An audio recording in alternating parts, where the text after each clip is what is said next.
Countdown now. Okay.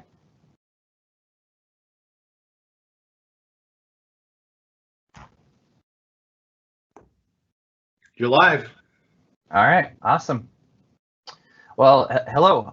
My name is Scott Murray. There we go. Changed. All right. Well, hello. My name is Scott Murray. I'm a cybersecurity specialist with Microsoft, focused on security in and around modern workplace. So that means anything with Azure Active Directory, Office 365, Win 10. Again, really the modern workplace stack. Based out of Minnesota, and excited to be here today talking about Defender and getting started with Defender via the evaluation labs. So Tony, do you want to do a quick introduction? Yeah, so good day, everybody. My name is Tony Sims. I am also a security and compliance technical specialist with Microsoft. So I work with Scott, and we cover healthcare customers that mainly work in the life sciences and the provider space. So happy to help out with this webcast. Awesome. All right. So kicking over now, we just did introductions, but thank you everybody for joining us today. Again, really excited to be talking to you about Defender Evaluation Lab. I think it's a really cool way to get started with the product. Allows you to get your fingers in there, really poke and prod, understand what the product does, without having to put anything interesting or potentially risky in your own environment. So getting started here, if you've ever been to like a security briefing or been to maybe a session at Ignite or something like that, you've probably seen a slide very similar to this, and this is certainly an older one. So the numbers need to be updated, but it still really conveys the point on what we need to talk about here. And what this is the Microsoft Intelligent Security Graph. This is the fabric that really underpins all of our security tooling inside of the Microsoft stack. And what this shows is how much signal, how much telemetry, how much data we're really bringing together from all of these disparate services in order to drive threat signal and protection across all of Microsoft's tooling. And this includes Defender. Defender is a really, is a very key piece to our ATP stack.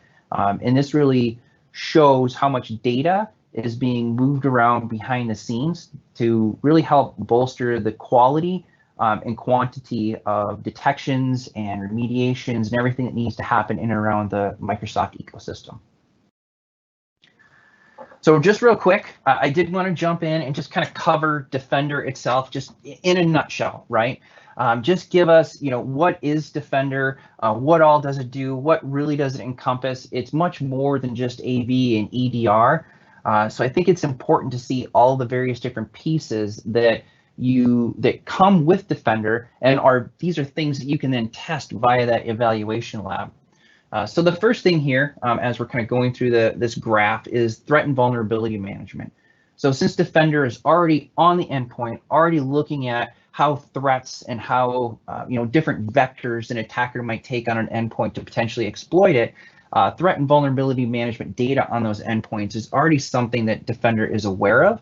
So this is something that actually gets surfaced via the portal for you to be able to dig in, look into, and understand what all those various different vectors might be in your environment. The second piece here is the attack surface reduction.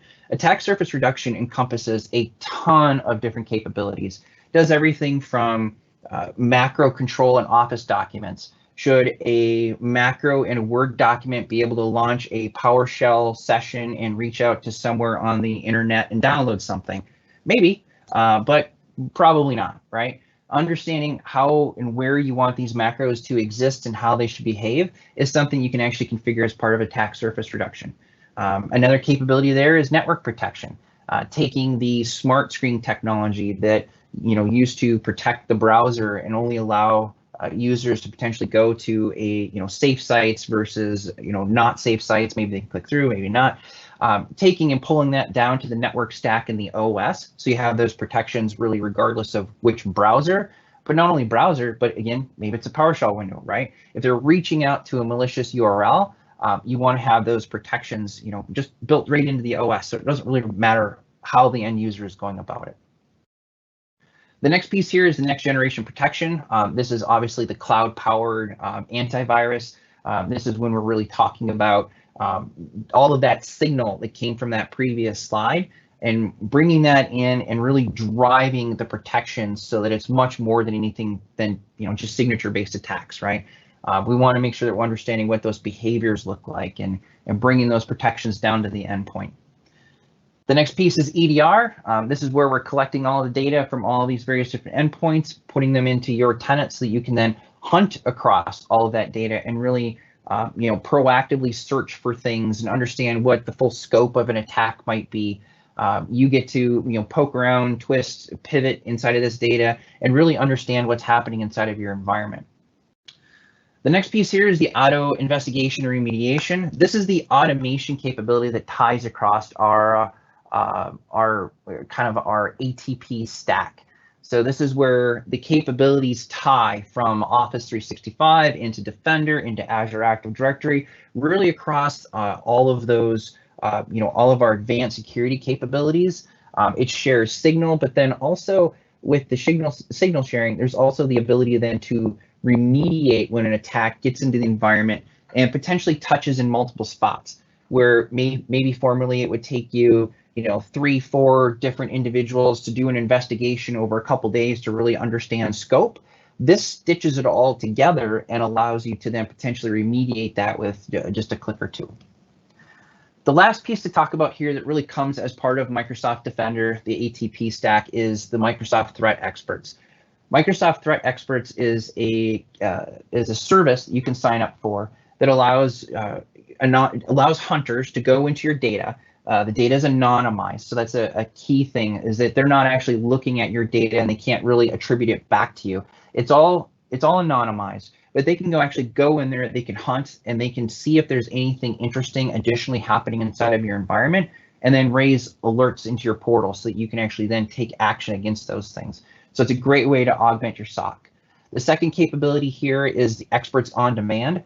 So if you have questions or things that you want to bounce off of somebody that's in there and living this on a day-to-day basis, you have the ability to reach out, ask questions, and get folks to weigh in and help you potentially do an investigation or remediation of something that's happening inside your environment.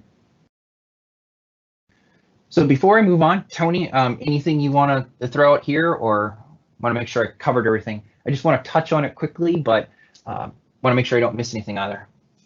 No, I think you covered it very, very well, and just understand though that this platform, and that's really what it is a platform, consists of components that are built into Windows 10 all the way to components that are in the cloud. So when we hear the term Defender, I think a lot of people just think the AV that's on the endpoint, and Defender is a platform, and we just kind of keep that in mind as we go there. And it's actually a cross-platform now, as we'll see a little bit later, that we can detect threats on Mac OS and on Linux and more to follow in the future on that.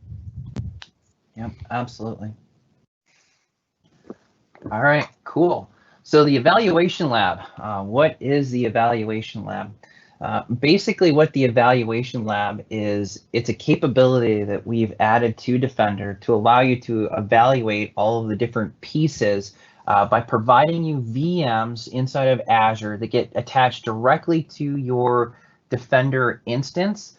And then you can launch attacks against those boxes. You can connect to those boxes if you want. You can launch your own attacks. You can do custom things to them. You get them for a limited period of time. The nice thing is they're isolated from your environment. So if you want to stuff something on there that's maybe a little bit, more on the nasty side that you didn't want to have inside of your environment, you can do that with these machines. The idea here is that you actually get to beat them up and really get to understand what Defender is going to do for you, in those particular scenarios. What's additionally nice about this evaluation lab is we've actually have a couple partners that have come in, Attack IQ and SafeBreach, and they've provided attack kits to launch specific subsets of attacks against these machines in an automated way, so that, again, you can see how Defender is going to deal with those, how Defender is going to detect those, and then you get to better understand what the platform is going to do for you. So from here, it's time to actually kick in and look at the stuff live. Hey, Scott, I was just going to add something. So one thing that I learned the hard way that we want to make sure you understand is this is an evaluation lab for you to evaluate Defender ATP. So what that means is these machines don't reset. So when you go through and set up the evaluation lab, it's a one-shot opportunity for that tenant, and there's different ways you can configure it. Scott will talk about some of that, but just understand that you're not going to be able to reset this lab. So this is not meant for long-term testing. It's meant for you to evaluate the platform, and it gives you a no pain way to do that. So just kind of keep that in mind, and we'll talk about how you could do ongoing, testing of the platform moving forward, using your own systems and such. But just this is really meant to be a way to help you proof of concept the Defender environment. Right on. Yep. All right. So here we are, bringing up kind of a fresh Defender environment here where the lab is not set up. We're going to walk through these steps real quick because there is kind of a little nuance to a couple of these steps just to make sure that you actually get the agents for attack IQ and safe breach out there on the boxes. So this is a fresh environment where I haven't set up the lab. We come in, we kind of walk through the steps here. So we have set up lab, and like Tony said, these machines don't reset. So when you're selecting this step here, this is kind of a one and done. You're dialed into this particular set of machines once you've selected. So we get to choose this one time. We have these 4 options where we can go 3 devices for an extended period of time of 72 hours, and all the way up to 16 devices for 12 hours. So a much more truncated period of time. Again, these machines are provided, free as part of being licensed for Defender, but then you get the ability to test against these boxes for this period of time. And I actually, I see Tony is actually handling. So there was a question. Awesome. So in this case, I'm actually just gonna pick 8 for 24. It doesn't really matter. This is just a machine or a lab to actually show you how to set this up. So pick 8 for 24 in this case. So I'll get them for 24 hours. There is no way to reset these. Possibly you might be able to contact support and they might be able to hit the reset button for you if something new gets released. But it's only in certain and very specific limited cases. So it's something you do want to be careful of with these resources. Now, this is the part that isn't maybe the most intuitive, is how to actually get these boxes to check. It's not that bad, but I did just want to quick show, a little bit of a catch. Notice that all the boxes are grayed out at this point. If we click the provide consent, you actually have to go through these and click accept. And that actually is what allows you then to get these boxes to check. So, make sure you read through and that they align to, what you want and what you need to do in your environment. This one here for attack IQ, it's actually over here a little bit to the right with the view EULA. And what we can do is we have to scroll all the way to the bottom of this one. So this one's actually pretty extended and long. We can go ahead and click accept at the bottom. And now you can see we actually have the ability to check all of these, right? And then from here, you do have to fill in your contact information. And away we go. And that's really it. It gives us the summary, and then from there we can actually set up the lab. So once we're past that step, now we actually have to provision devices into the environment.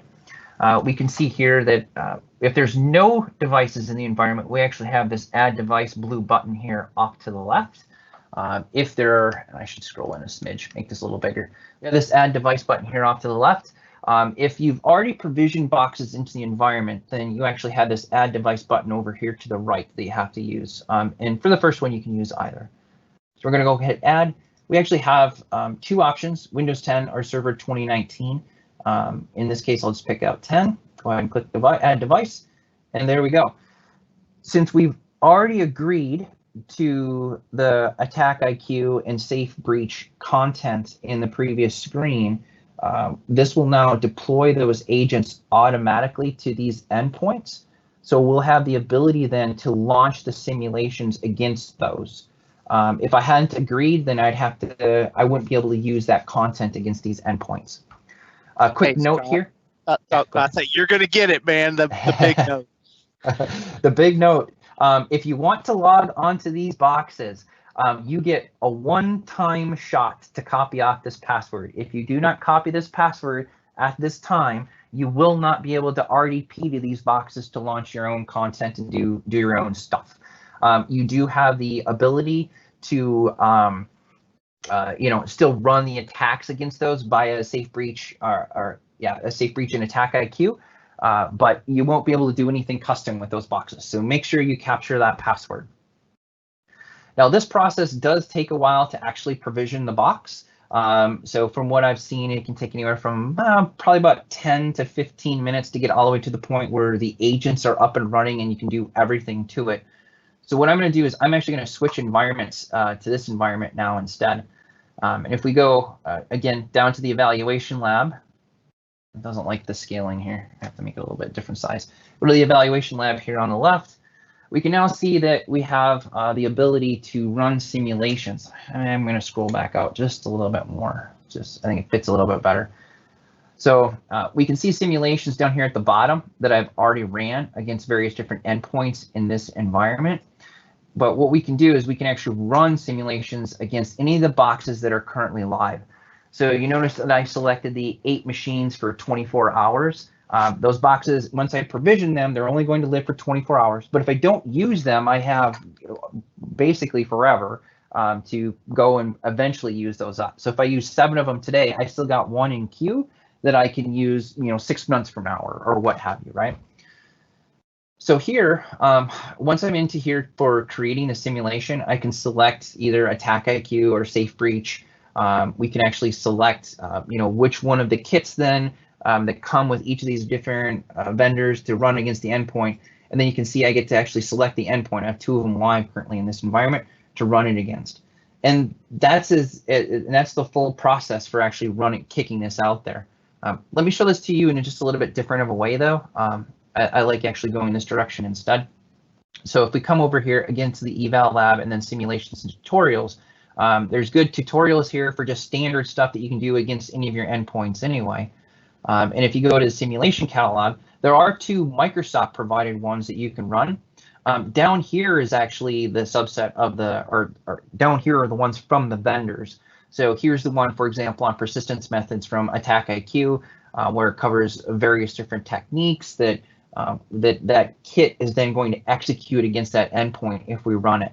And you get the same screen if you run from here. It just pre-populates these first ones, and you pick one of the machines, click create situation, and it goes and runs that content on the endpoints. So Attack IQ has these 2. Safe Breach has these 5. So everything from APT29, cred theft, ransomware, configuration changes, code execution. There's a bunch here that you can run and really see what Defender is going to do inside the environment against these kits. Hey, Scott, just something to add. Those Microsoft tutorials / simulations that we provided, those are there the whole time. So the simulations from Safe Breach and Attack IQ are only available for those machines that you provision in the lab. So if you wanted to use those later, you'd have to get a subscription from those guys. But the ones that we provide, those are there and they'll be there, and you can continue to use those to do your own testing. So, and they're really good and they're non-malicious. They're probably not as realistic as the ones from Attack IQ and Safe Breach, but they will definitely get the point across if you're trying to test or teach somebody to use the tool. Yeah, I love it. And they're, like you said, they're probably not as malicious or as sophisticated as what you might encounter if there was an actual actor in your environment or from these kits. But they are a great place to start, and they give you code then to play with, and you can build from there if you even want to create your own simulations that you want to emulate. So it's really good stuff. All right. So with that, we have actually pre-deployed a few of these attack kits into the environment, the Attack IQ ones as well as the Safe Breach ones into a different environment. And from here, I actually think I'm going to have Tony jump in and show you a little bit more on the APT29 kit. All right, let me share my screen.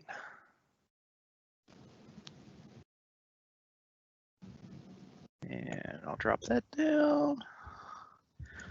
All right. Is that coming across okay? I see it. All right, good deal. So, as Scott said, I got to trigger the APT29 one, which is pretty cool. Let's go in and take a look at the lab here. So go over here to the eval lab. So we go into the eval lab, like Scott said, there's multiple ways to go into the simulation gallery. So when you go to the simulation gallery, it's going to jump you over here. And I really like what Attack IQ and Safe Breach, I should have had this page up already, what they've done, because they give you a lot of really good information. So you see this kind of abbreviated summary of what they're going to do. But if you click on one of these, so let's click on APT29. If I click on APT29, what it gives you is more detailed summary about what they're simulating. So we can see here, this is our friend's Cozy Bear over here, and it talks about some of the techniques that they're going to use. It gives you a reference out to MITRE for APT29. So if I was to click on that, it would literally take me over here and give me the MITRE information about what how APT29 operates, some of their IOCs and things like that. Here's our techniques that they use, and each one of those links out as well. And then this is really cool. What they've done is they've given you advanced hunting queries that you can then use inside of Defender ATP or Microsoft Threat Protection Advanced Hunting to look for those artifacts. So when you think about an EDR tool, you're kind of doing two things. I always use the term velocity of response. I want to be able to catch the bad guys as quick as possible and stop them from getting further into my environment. So that's the EDR component. But then that advanced hunting allows you to go back later on and potentially figure out, was it more widespread before I got an alert? Is it happening?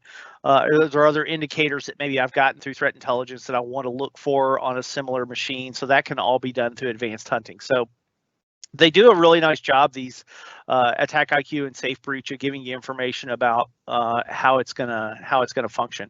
And so I detonated the APT29 simulation, and so let's just go over and take a look at our device we triggered that on, which was number 3. And so the first thing I'm going to show you, so if I go in and look at alerts in here, we can see that, I want to say it's like 11 alerts, or actually might be 9 anyway, but I just trying to count that off the top of my head.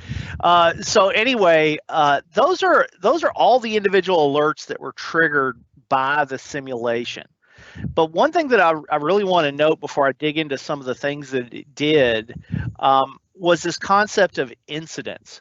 So when we did the MITRE evaluation, so MITRE does an evaluation every year. They did APT3 in 2018. They did APT29 in 2019, where they tested all of us and our friends out there on how the different tools detected and responded to that particular threat. And one of the big things that Microsoft does that stands out is that we take all these individual alerts and we apply machine learning and AI to them, and then we correlate those into an incident. And so if I was to go in and look at this one incident, so I was right the first time, there's 11 alerts in here. If you as an analyst resolve the incident, you resolve all 11 alerts. So if you think about this from an efficiency standpoint, a lot of times analysts spend a lot of time of their day just going through and triaging individual alerts and trying to, one, see if they're valid, and two, do they relate to anything else. And so we're doing a lot of that work for you right off the bat. And so as we look at this, and then the other cool thing about the way incidents work is they give you a timeline that you can view.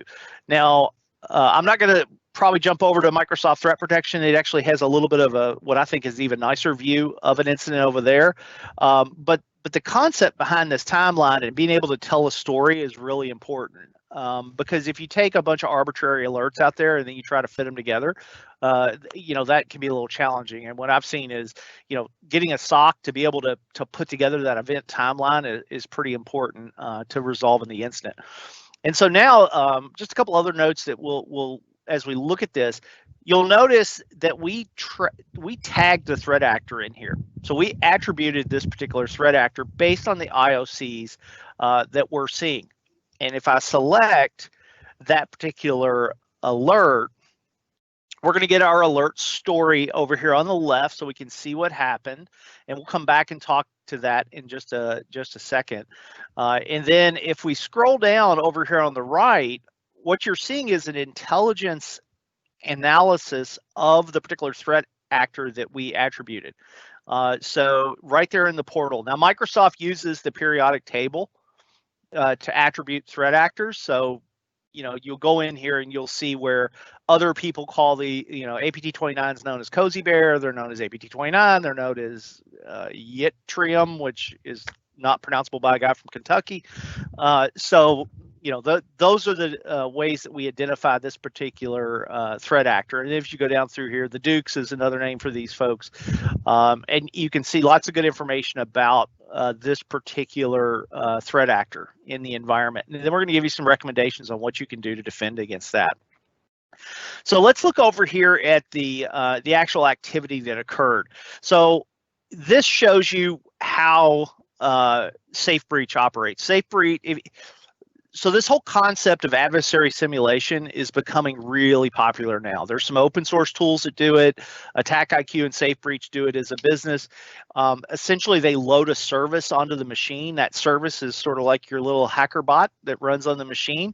And then that allows them to inject different attacks onto the machine in a way that they can control, versus if you were trying to do this manually, as an individual, that takes a fair amount of skill to do some of that, especially against a Windows 10 machine that's got security turned on. And so we can see right here where the Safe Breach tool executed. And then as we go down the story, we can see the command line that they ran to execute this particular event. So as I look at this, looks like they put something in an alternate data stream here to gain a little persistence, hide it in there. We can see that we tagged it, Defender ATP tagged it as a live off the land binary execution.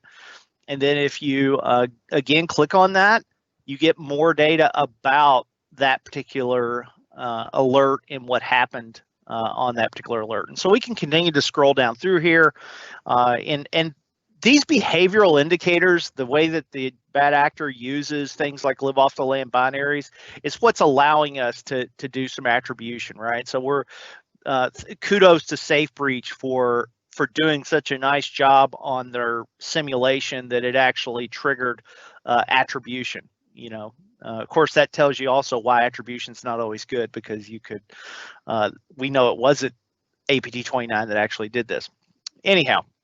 So then, again, you can continue to go down through here and you can see how they gain persistence. They use the sticky key hijack here, and so on and so forth within this particular attack. So pretty cool stuff. And like I said, if we were to go in and resolve this particular incident, we would resolve all the alerts as part of this incident.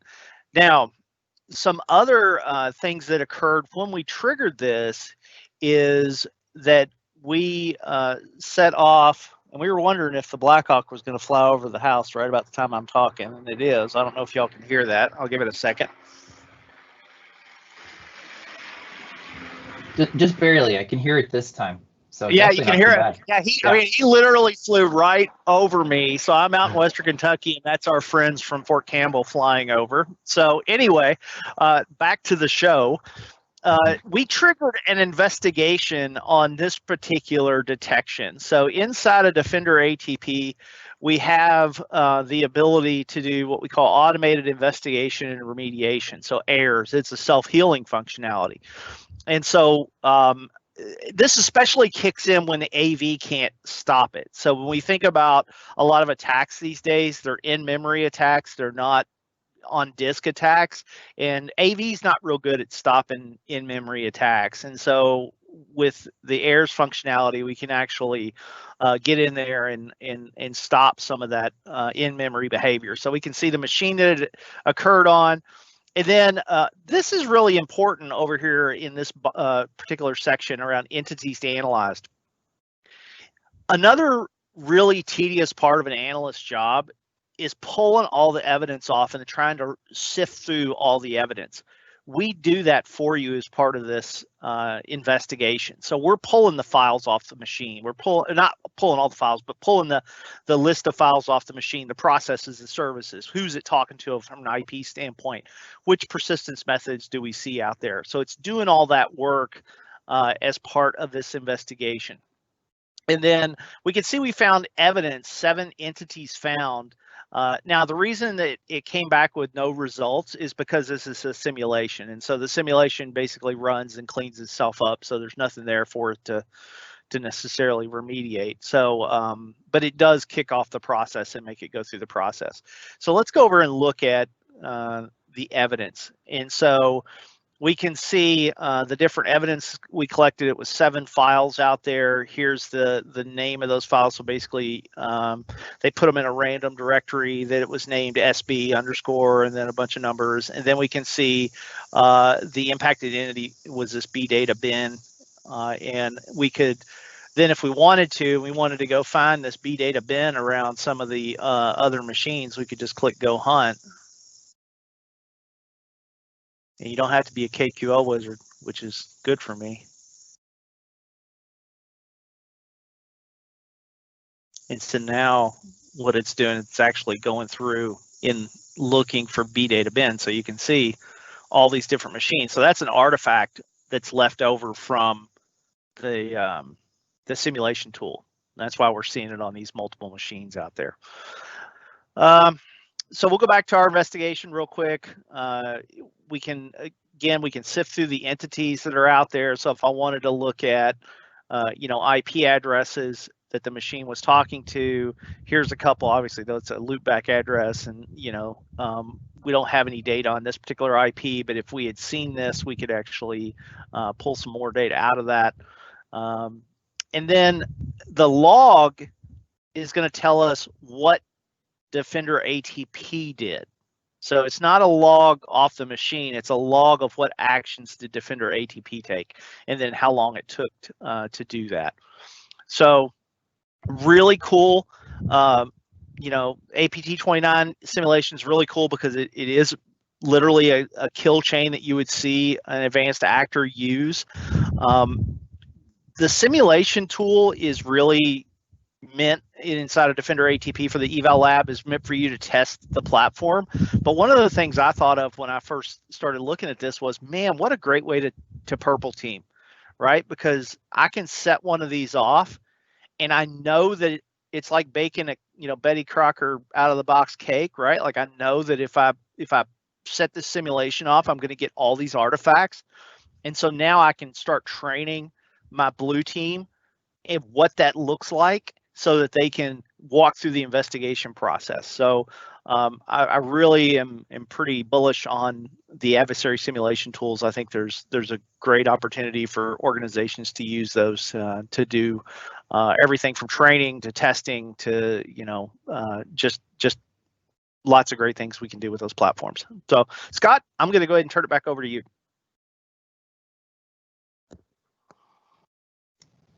All right.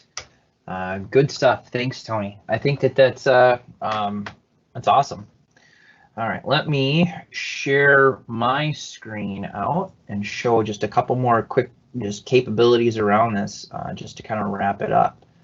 So if I share screen one, kick that back off, share, and then there we go.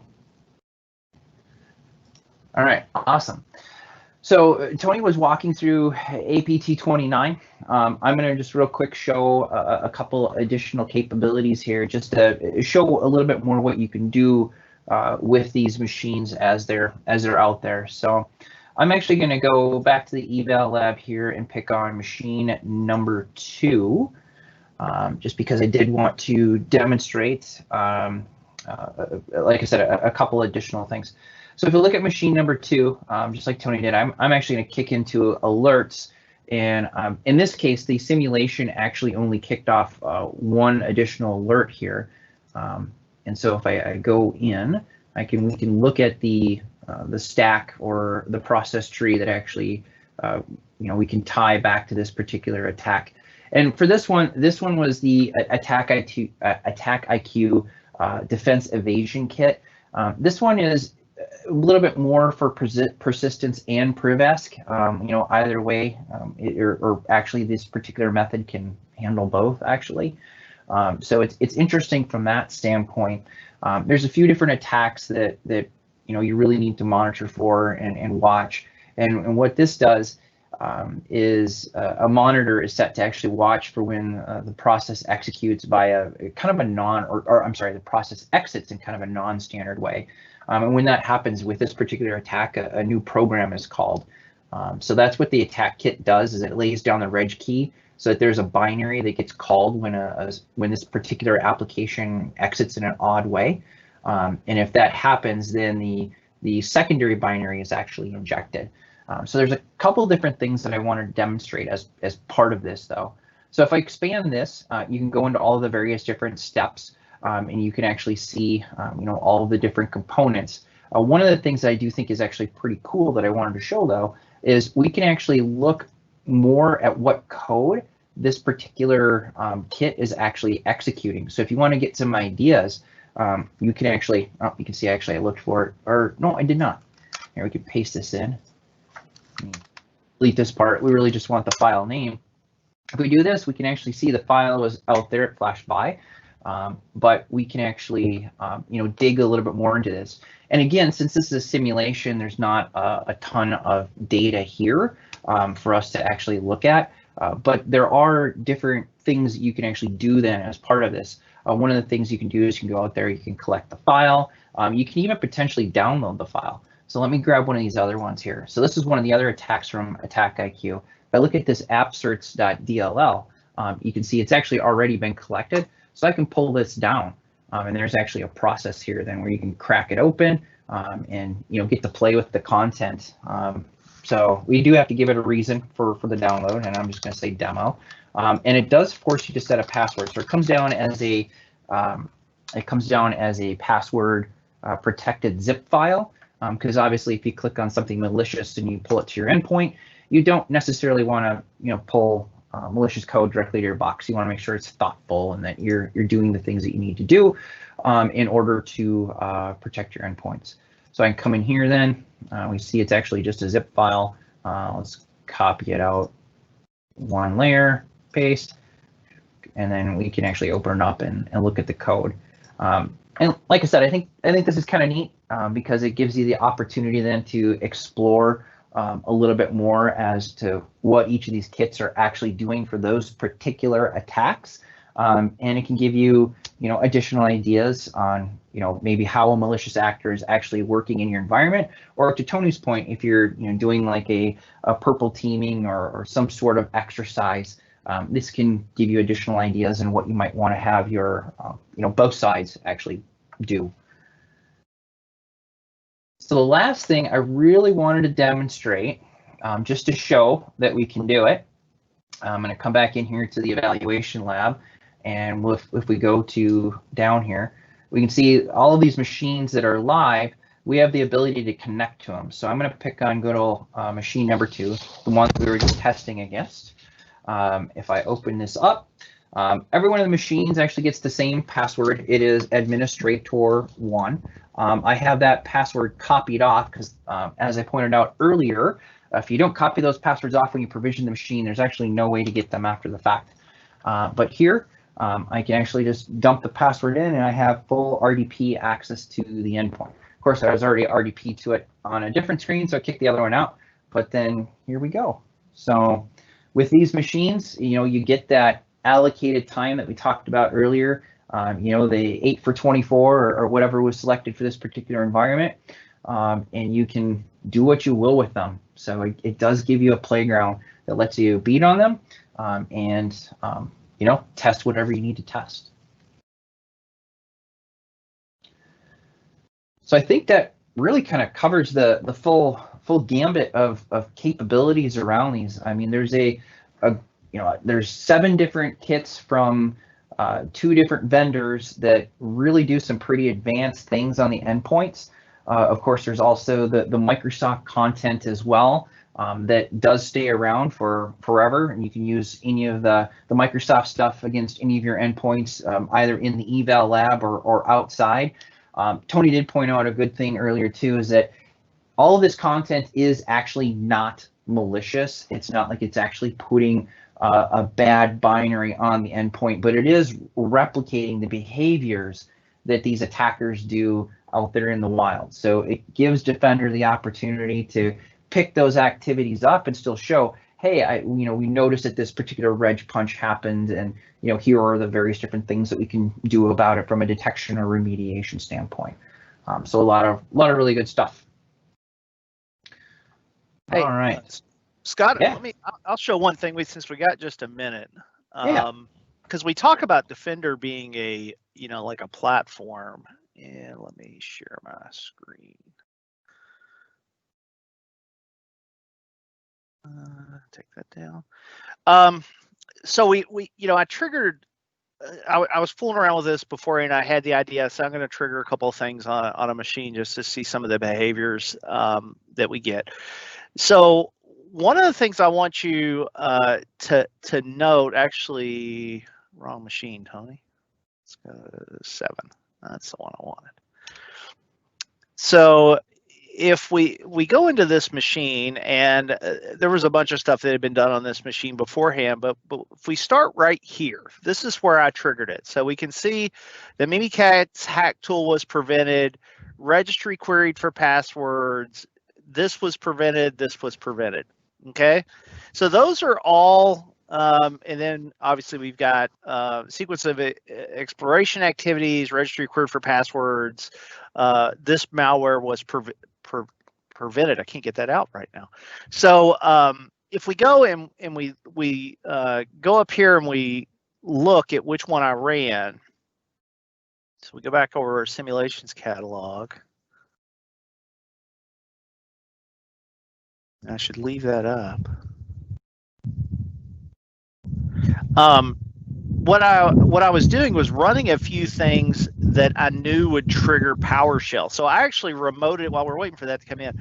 I actually remoted into the machine. So I'm in one of the machines like Scott was showing, and I installed Sysmon and I turned on PowerShell logging on the machine because I kind of wanted to see, hey, what would this look like if I had to do this manually? So if I didn't have an EDR tool, what are we looking at here? Well, if you've never messed with this, first, I can't say enough good things about Sysmon and PowerShell logging. If you don't have an EDR tool like a Defender ATP, and you're using manual tools, by all means, turn those on. But what you're going to find is you're going to get a tremendous amount of data. So as we see here, when I first kicked this off, this is the PowerShell logging that executed. So if we start moving up the line here, we can see the different commands. So here's where it tried to run the get GPP password PowerShell. When you start seeing particular hacker names in your PowerShell logging, that's never a good feeling. And that one actually triggered as a warning. And so we can continue to go up through here and we can see where PowerShell caught this. But there are literally hundreds of PowerShell events that were triggered as part of this. So you as a defender are going to have to, if you're doing this manually, you got to sort through all that. Now that's PowerShell logging. And then if we go over here and we look at Sysmon, and what Sysmon detected, I pulled this one out just because whenever you see, that particular command, that means our friend Benjamin Delphi's been on there and doing a little Mimikatz action. So that shows up inside of the event viewer. So that's a fair amount of work. That's a lot of data that gets pulled in. So you can see I filtered this and I'm still showing 268 events for that very small timeline, literally like a 5-minute timeline, 260 separate events. Versus when we go, back into the platform, that got reduced to what, about 6 alerts that were one incident. Now, how did that occur? That's how we prevented it, right? Most of those were stopped by Defender ATP. So if we go and we look at, this particular piece of malware, we can see that it was successfully quarantined, right? So Defender AV actually quarantined and stopped that. So now let's go back to the machine, and what I did was I disabled